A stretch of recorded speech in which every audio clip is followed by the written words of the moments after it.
بسم اللہ الرحمن الرحیم۔ آج کی یہ حدیث شاید آپ کی نماز کے بارے میں سوچ ہی بدل دے۔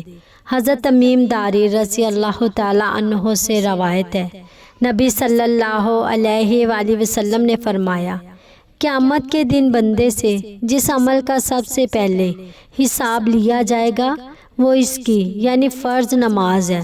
اگر اسے پورا ادا کیا ہوگا تو یعنی باقی نمازیں اس کے لیے نفل لکھ دی جائیں گی۔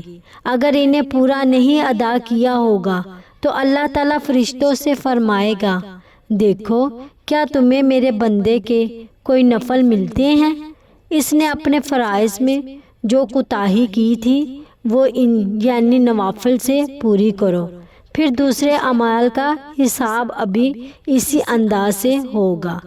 قیامت کے دن انسان کے اعمال میں سب سے پہلے نماز کا حساب لیا جائے گا، کیونکہ نماز بندے اور اللہ تعالیٰ کے درمیان سب سے مضبوط تعلق ہے۔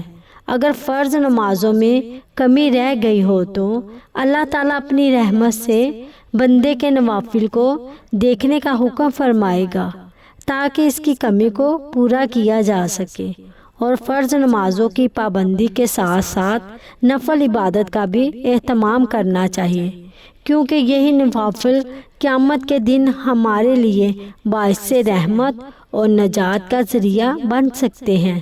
نماز کو اپنی زندگی میں سب سے زیادہ اہمیت دیں، کیونکہ قیامت کا آغاز اسی کے حساب سے ہوگا۔